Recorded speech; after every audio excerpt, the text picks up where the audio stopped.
This video is going to cover types of paint. So paint mediums is a term that we might use to talk about the type of paint that we're making our work with.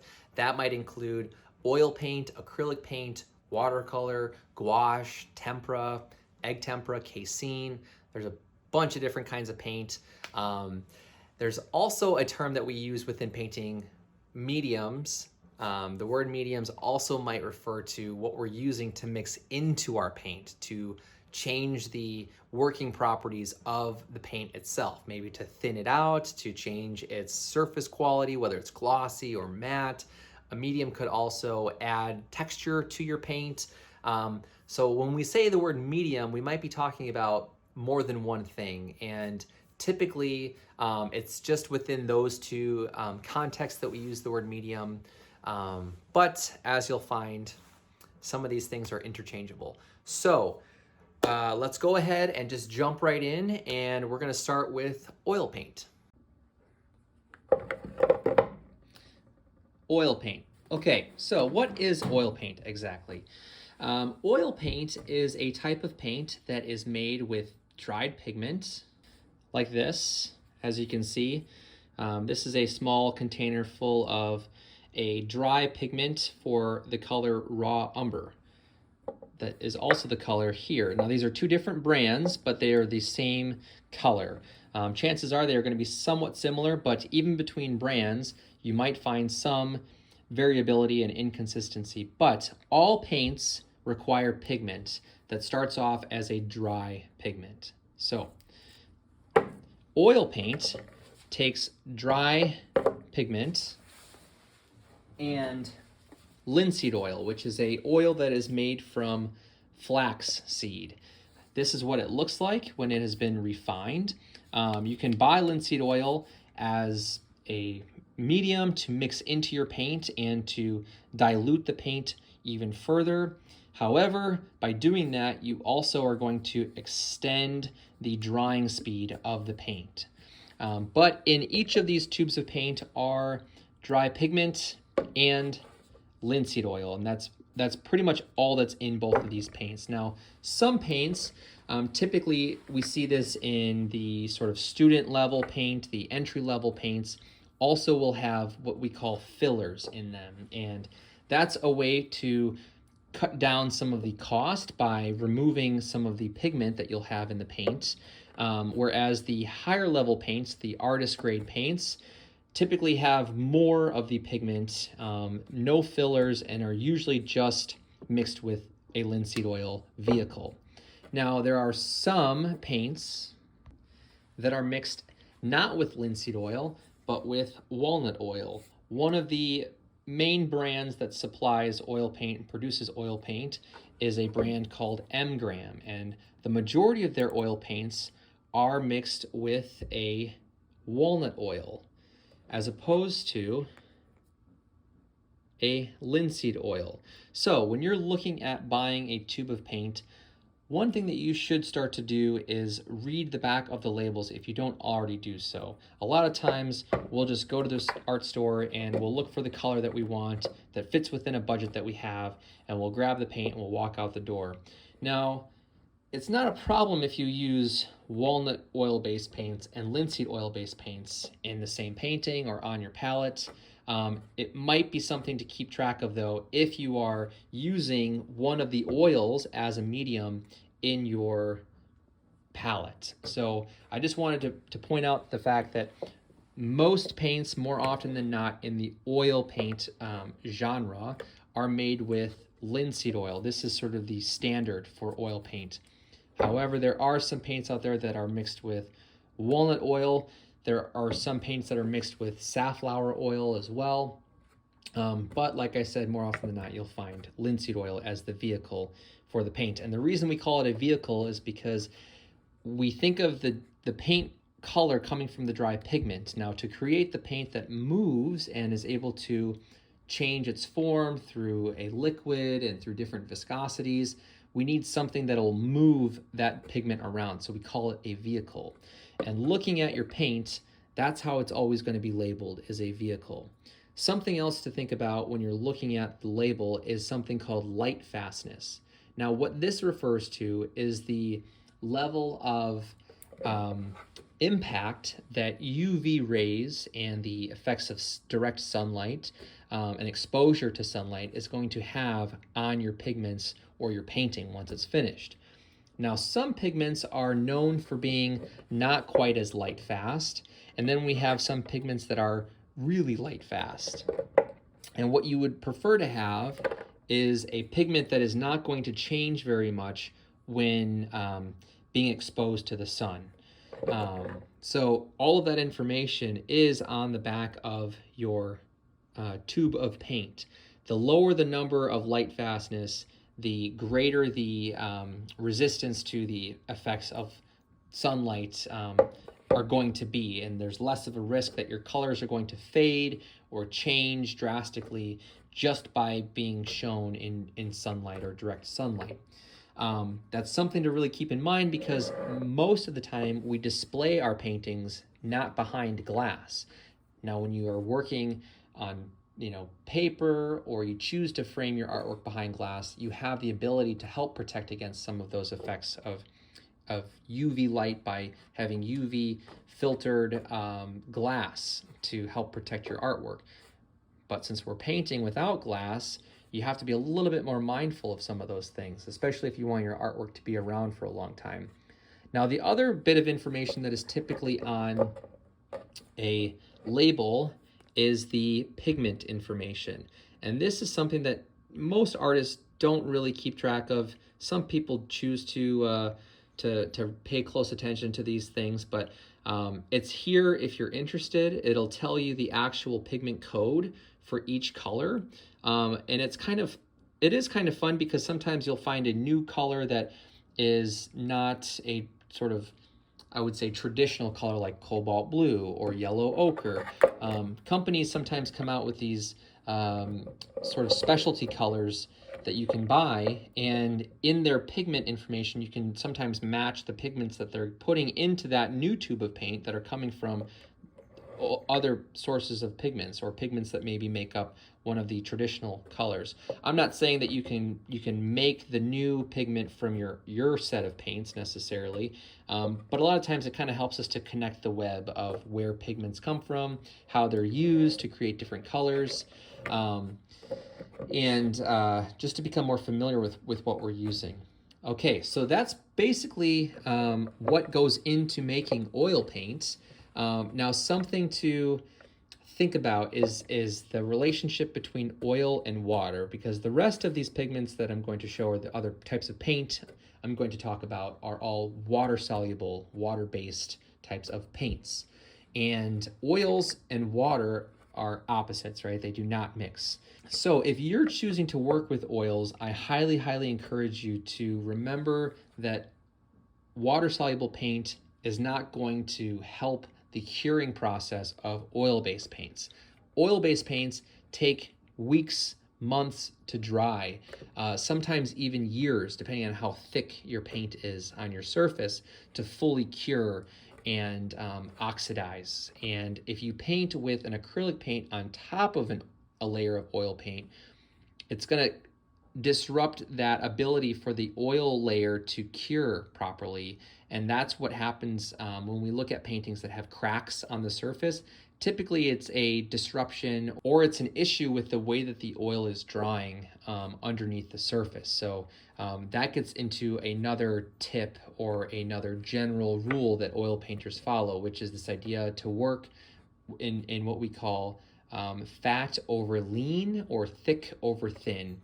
Most of the time you'll find writing or text that describes it as fat over lean, but you could say thick over thin too, doesn't really matter. Essentially what we're doing is making sure that when we're layering our oil paintings, we want to make sure that we're saving our really textural, impasto, thick areas of paint for the surface of the painting. We don't want to start working really thick and then paint with thin layers over that, because as that thick layer is slowly curing over months and months and months, that thin layer is going to dry really quickly, a lot earlier than the thick layer. So what happens is the thin layer dries and it becomes very stiff, and it's not flexible anymore. Now the thick layer is still oxidizing and essentially moving underneath the surface. And as it oxidizes and moves, it begins to crack that thin layer on the surface. And that's why this rule of fat over lean is so important. So you don't have to paint that way. A lot of artists like to break those rules, and I think that's great to break the rules too. Just know that there are going to be long-term effects depending on how you layer your painting. So something to keep in mind. Now, the other thing is that if you're working with oil paint, you can't mix polymer-based or acrylic-based mediums into oil paint. You have to keep them separated. So the same is true for oil-based mediums. They cannot be used with acrylic paints. So if you want to use a medium in your paint, just make sure that you're using the right kind of combinations, and know that some things are not going to mix properly. So in general, most products will be labeled with the type of medium that it's used for, but if it's not, start with a Google search and see if you can find your answer there.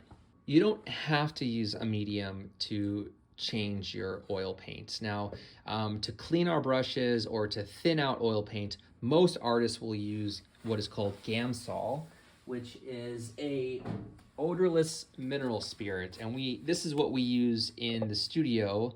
And you want to make sure that you're only using this if you have proper ventilation. If you're working at home, or if you're not working in a studio setting, and you're not working outdoors, make sure you have access to windows for fresh air. I highly encourage putting fans in the windows to pull fresh air in and push the like fumes in the room out the other window. That's the best way to set up a studio space if you're planning to use any kind of harmful mediums that could pose long-term health risks. So because these are oil-based, you can't necessarily just use water to clean your brushes. There are certain soaps that you can buy that will help aid in removing the oils out of the brush, which I can talk about at the end of the video. I really like certain soaps because it allows me to not have to use Gamsol at all, actually, when I paint at home in my studio. And I only use Gamsol nowadays when I'm painting outdoors in plein air, where I know that I don't have to worry about breathing in some of the toxic fumes from the mineral spirits. But in general, just make sure that you're using the right mediums when you're mixing them into oil paints versus acrylic paints. But if you choose not to use mediums at all, you can just paint with the oil paint right out of the tube. It will a lot of times have a fairly thick consistency.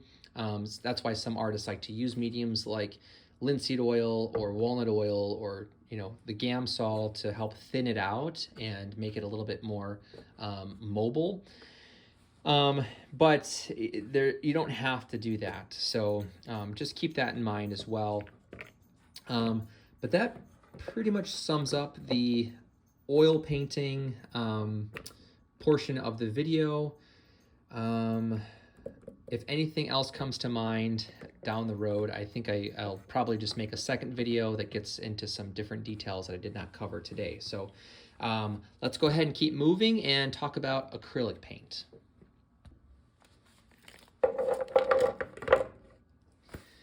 All right, so acrylic paint, unlike oil paint, is a water-soluble paint, as I mentioned. Now, acrylic paint is a paint that also takes dry pigment, just like oil. And in fact, a lot of the same pigment is used in oil paint and acrylic paint. It's the binding agent that changes, or that vehicle that changes. So in acrylic paint, you're using a plastic-based polymer to pull together the pigment. Here we have an acrylic resin that is being used in this paint. I think most of them are going to be pretty similar. I'm curious. I don't use acrylic very often, so I'm not positive what's the vehicle in these paints off of the top of my head. This one has an acrylic polymer dispersion. So essentially it's a type of plastic byproduct that is being used as the vehicle to mix in with the dry pigment. Now, before I continue, there is a kind of general misconception that people think I'm going to paint with acrylics because acrylics are safer than oil paints. And it's a myth that I actually used to believe for a really long time as well. And through doing more research and through painting with oil paints over the years, I've learned that oil paint is actually a much safer type of paint. When you just look at the tube of paint itself, if I just grab a tube of oil paint in comparison to a tube of acrylic paint, health-wise, the oil paint is safer. I'm not talking about the pigment that's being used in either of them. I'm just talking about the vehicle in both of them. Now, acrylic paint is an inorganic vehicle or polymer vehicle, whereas the oil paint is made from an organic vehicle. The linseed oil is from an organic source, so it's natural. It doesn't have any kind of chemical compounds that are known to cause any health concerns whatsoever. Some artists have even tried painting with oils using cooking oils, which I do not recommend. So just stick to oils that are sold as art supplies. But getting back into acrylics, I just wanted to kind of state that for the record, that make sure that you're aware that acrylic paint is not necessarily safer than oil paint when you just talk about the paints themselves. The pigments can be dangerous, which I can get into at the end of the video. But here, it really depends on how the paint is being absorbed into our bodies when the conversation of health risk really starts to occur. So as long as you're painting with a brush and you're not squirting these into any sort of aerosol or airborne kind of tool, you don't really have to worry about the health concerns. What I would not do is take your paintbrush and put paint on your hands or on your arms or your legs. I've seen people do this before. It just allows for that paint to absorb into your skin and can cause health problems down the road. I wouldn't do that with any kind of paint. Obviously, there's accidents where we're using our hands and we're bumping into our palettes. That's a different story. But here with acrylic paint, much like oil paint, you also have access to mediums that can alter the working conditions of the paint itself. Now, the first of which that most people use is water. Water, like I said, these are water soluble, so they will start to break apart and essentially kind of decompose in a way. Obviously, they won't deteriorate, but it starts to break apart that chemical balance of the paint itself. And the one thing with water that I also kind of want to point out is that when we thin out acrylic paint with water, we're not necessarily keeping the same balance of pigment to vehicle binder when we introduce water. A lot of times what happens is if you start mixing water in with your acrylic paint, it almost starts to separate the paint in awkward ways. It doesn't always happen, but I've seen it happen in my own work before. And a lot of times I'm left with a mixture of acrylic paint that is very uneven in how it covers or coats a surface. I end up with areas that are a lot more acrylic feeling and a lot more watery feeling. It can be really difficult to get an even sort of wash. Even more so when you're painting on a surface that is non-absorbent. Now, if you're working on a piece of paper, sometimes it's easier to re-find that kind of balanced wash of paint. But otherwise, I've noticed that it can be really difficult. So if you want to thin out your acrylic paints, I would look at mediums instead of just water. And I know I said that water was a medium, but I would look for a type of acrylic painting medium that is labeled as a medium, which I don't have here. As I said, I don't typically use acrylics anymore, but there are dozens and dozens of different kinds of mediums out there now. Golden is probably the leading company producing different mediums that can alter the state of your paint for acrylics. They're doing a lot of really exciting things with their company and really breaking new territory and trying a lot of new things with producing acrylic paint. So one of the best benefits of using acrylic paint, however, is that it's perfect for mixed media opaque painting, where you can go light colors over dark colors. You can do, you know, pastels over acrylic painting. You can do collage over acrylic painting. Acrylic painting will pretty much take any sort of medium on top of it, right? You can start your painting and then add new mediums on top of it, whereas oil paint, for example, will not do that. I talked about the drying differences in speed, so you really have to save oil paint as the like outermost layer of a painting. But you can use oil paint over acrylic paint. A lot of artists will do this. They'll create the sort of foundation for their painting, and then they'll go back and make some more pointed adjustments using oil paint and create transitions and effects that they can't get with acrylic. So this way they're able to combine the best of both worlds. The other big difference with acrylic is that it dries much faster than oil paint does. So you can finish a painting and have it be dry within one session most often. Again, it depends on how much paint you're actually going to use. So that being said, you know, if you're planning to travel with your painting, or you're planning to, you know, work within very short windows of time, and you don't want your painting to be wet in between those windows, acrylic paint will be a very ideal painting medium for that purpose. Much like the oil paint, there are descriptions for the pigment that is in the paint. So we have the pigment code on the top, the light fastness of the pigment itself, which is a 2. So again, if you're buying materials or you're looking at an art store, just sort of check to make sure that you're aware of any sort of health concerns that the pigment might have, the light fastness rating. You know, something else that tends to happen when they're selling paint is that they will label them as different series. So this carbon black is a series 1, whereas the naphthol red light is a series 5. Typically that refers to the level of I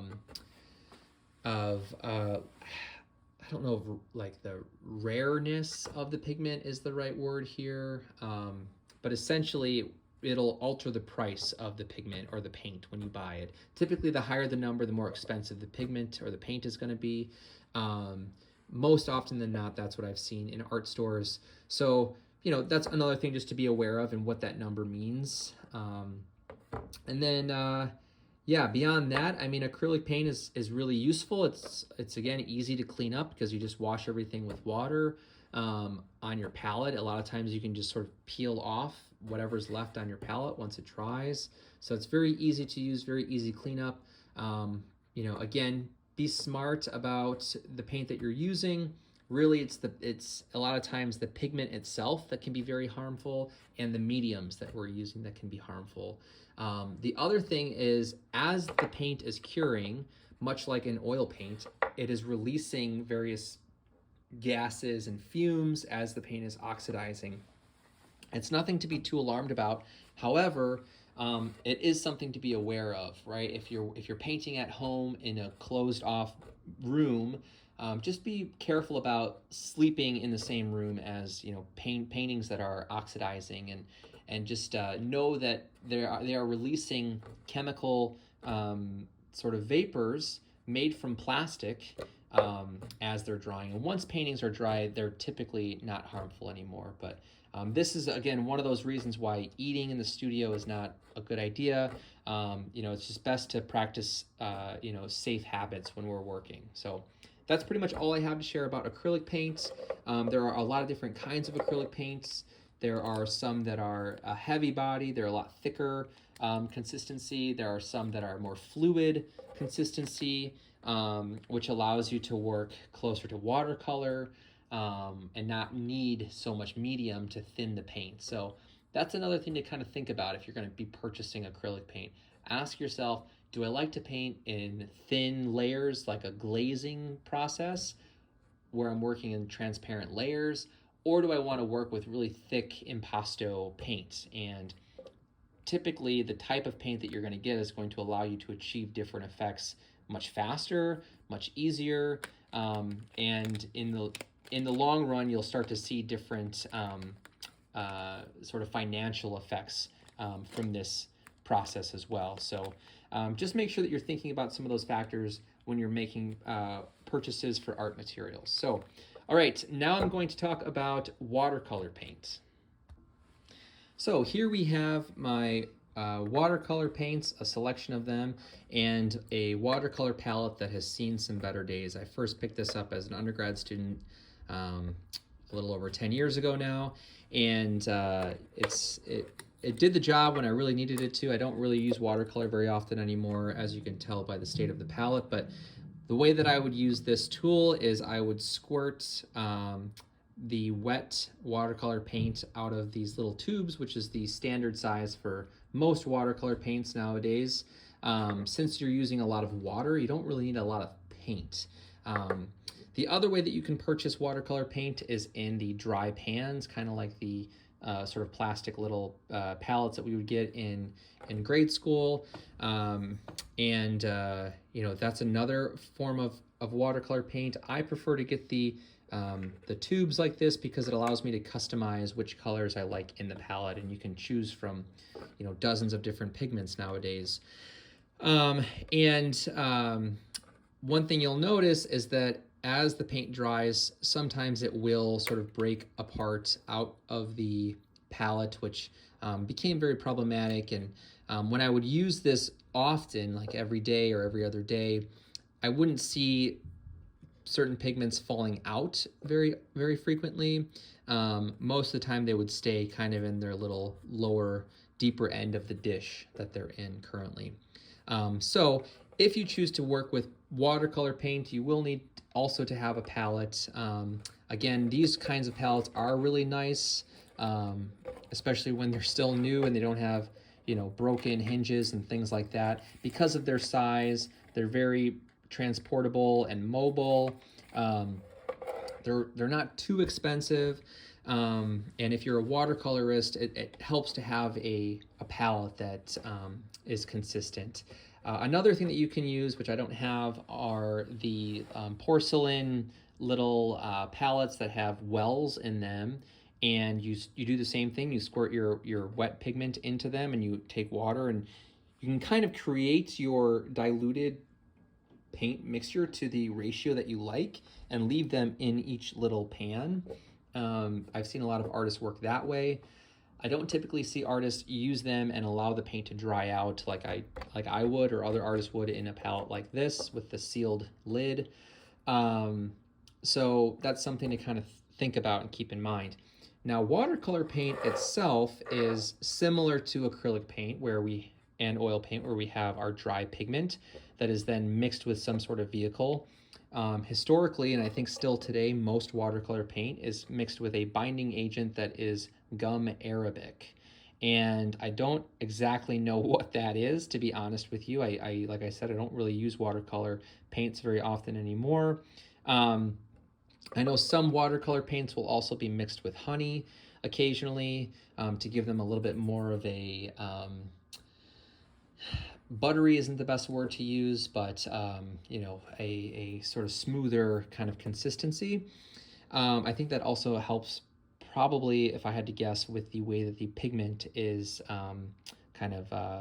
is separated within the paint itself and how even it spreads throughout the paint. But essentially, that's pretty much the way that watercolor is used. As far as tools for watercolor painting, I mentioned this in the brush and mark making tools video. You want to make sure that you have brushes that are going to be able to hold water fairly well, you know, because you're going to constantly be dipping your brush into water and having to wet your paints. And sometimes you're even trying to create large washes of color where you're going to need a lot of water. So using a stiff brush like a bristle brush is not going to be able to do that very well. So this is where having the right tools can make a really big difference in the process of painting. Something else to remember with watercolor is that it is a transparent painting medium, which means that you are diluting the paint to the point where you can see through the paint, and whatever is below the surface of the paint is going to show through that layer of paint. Some watercolorists kind of take this phenomenon and that becomes the main part of their process, their thesis of their work. It's about layering colors and creating, mixes of colors through various layers of solid colors. I say solid not in opaque to transparent, but solid as in like a uniform, consistent color. So, if you are interested in working with watercolor, just remember that it is really not the most forgiving of painting mediums. So, if we make a mistake and you make a mark with a fairly dark color, dark pigment, not only is it going to stain into the paper and be really difficult to remove, you can't paint over that with a lighter color. So therefore, you have to sort of plan ahead and work strategically from your light colors to your dark colors. So you're starting with all of your light areas and then slowly working to your darkest area in the painting. Now, for some artists, that's a really fun way to work. It's a way that makes sense to the way that they think about painting and think about creating an image, and it's great for them. For other artists like myself, I like to take a lot of chances and not always have a full plan. So it's not always the most ideal medium for me for that reason. I like to be able to go back and fix something or go over something. So watercolor doesn't really allow me to do that. However, our next paint does allow that. It's very similar to watercolor, and it is called gouache.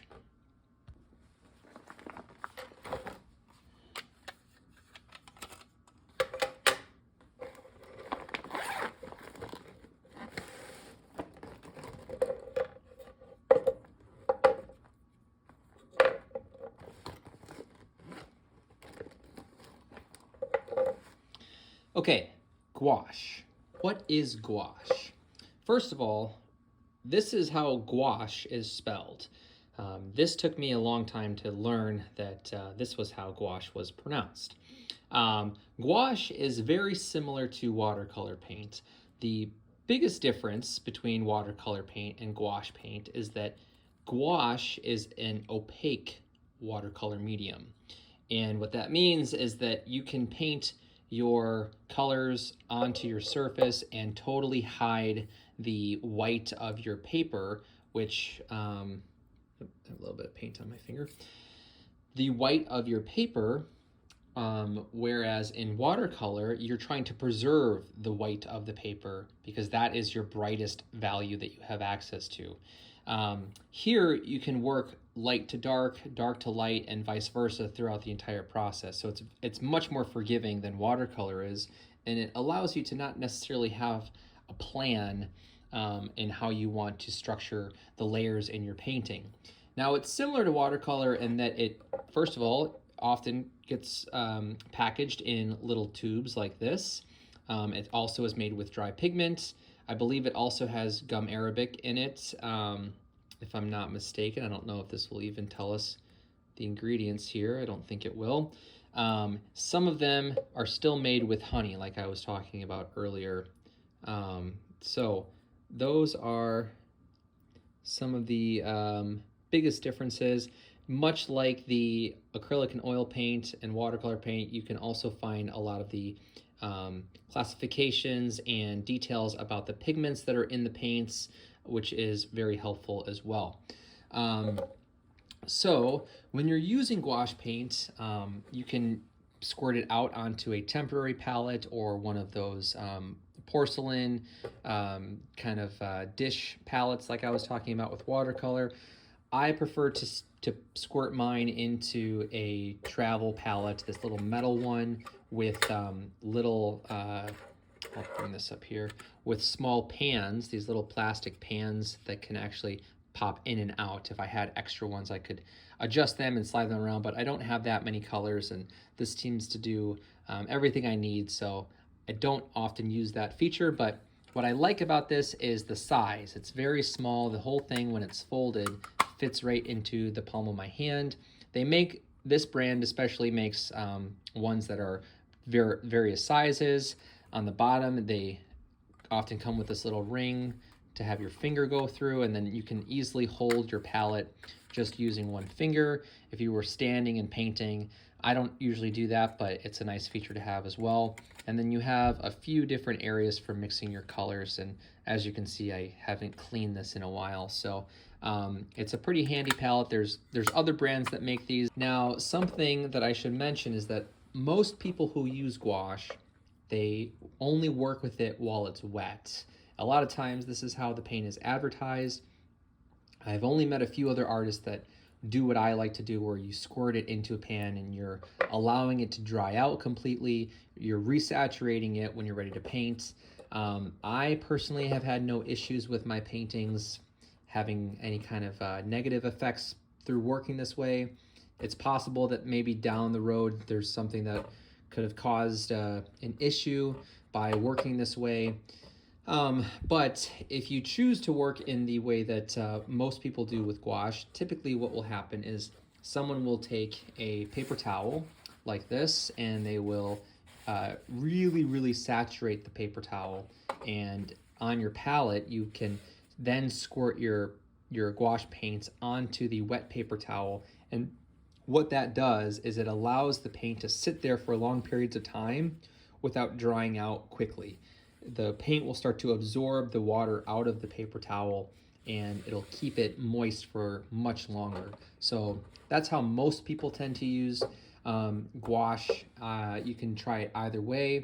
I prefer to already have everything into a palette that's easy to travel with. This way I can go plein air painting, and I only need to bring like a tube of white, maybe one or two other colors that I use most often, and I don't have to set up a palette every single time I want to make a plein air painting.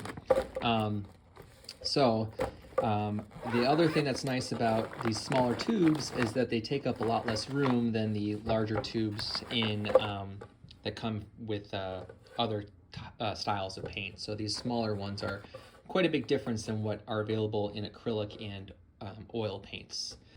Traveling with painting. So what I've come to do when I am working in plein air especially is I like to use this little repurposed cigar box that I found at an old secondhand store or garage sale.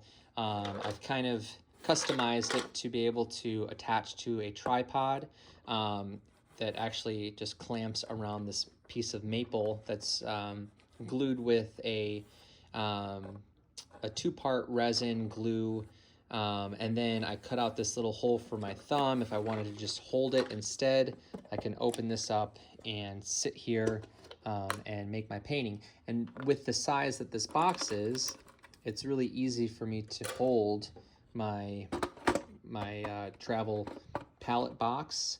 One of these collapsible silicone or rubber water dishes. This usually goes here where my thumb hole is.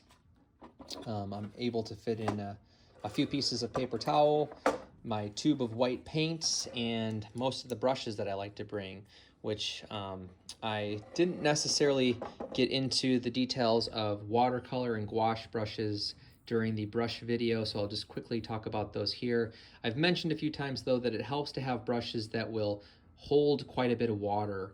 And I found that these synthetic squirrel hair brushes work really well. I think these are in the like Neptune series from Princeton, and they're a little bit pricey. I only have, I think, 2 of them, but I've been able to make a lot of paintings over the last like 6 or 8 years just with these 2 brushes.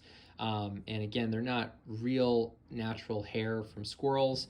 They are meant to kind of, emulate the qualities that you would get from those hairs. So all of the brushes I use, excuse me, all of the brushes that I use for gouache painting are synthetic brushes, and typically this is what I use most often. I like to have 2 different wide flat brushes, or like a bright brush, and then a few of these rounds of different lengths and kind of hairstyles. So this small one here tends to be my detail brush most often.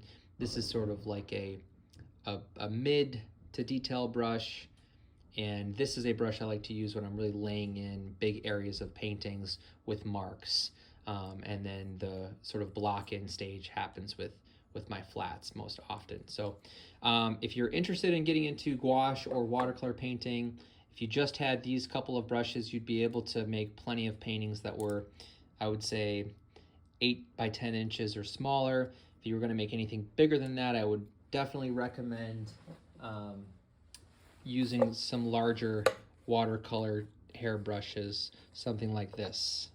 So these are very soft synthetic brushes that also can hold plenty of water to create big washes of color. I believe this is the other Neptune brush that I have. It's considered a mop brush, and this holds a lot of water. So I don't use it very often with gouache, but when I would use watercolor, this was one of my most used brushes. So yes, that pretty much wraps us up for this video. If you're looking for a type of soap to use, if you're an oil painter or an acrylic painter, to keep your brushes really healthy and lasting as long as possible, I highly recommend using this Masters brush cleaner soap. I've had really good results with this product for years, and I'll continue using it for the foreseeable future.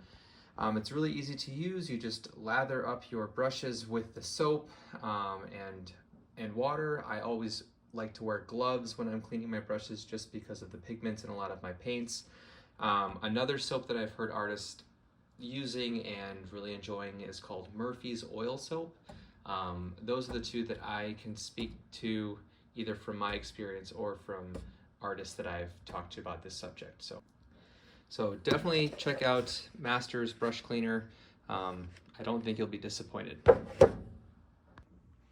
Okay, so that pretty much wraps up this video. At the intro, I did mention that there are 2 other kinds of paint that are used by some artists nowadays. The first of which is called casein paint, which is a milk-based paint. It's very similar to the properties that you might find in gouache painting, which kind of dries to a little bit of a matte surface. There are ways to seal both paints and create kind of a more glossy kind of finish. And then it is also a water-based or water-soluble paint. And then the last one, also a water-soluble paint, is egg tempera, which is made using the yolk of an egg mixed with dry pigment and sometimes an agent that will help keep the paint from molding or going bad, since you are using an organic binder in the egg yolk, or vehicle, which is the egg yolk. And egg tempera is one of the oldest painting mediums that have been used by artists. It dries or cures to kind of a satin finish that can actually be gently buffed with like a clean paper towel or shop towel to create a nice soft luster effect, which is really, really nice. Unfortunately, I do not work with either of those mediums currently. I would love to try both of them at some point in time, so I don't have examples of those, but for the purpose of the video, I will go ahead and end it here. Thanks for watching the whole thing, and look for more info in the next video. So have fun and take care.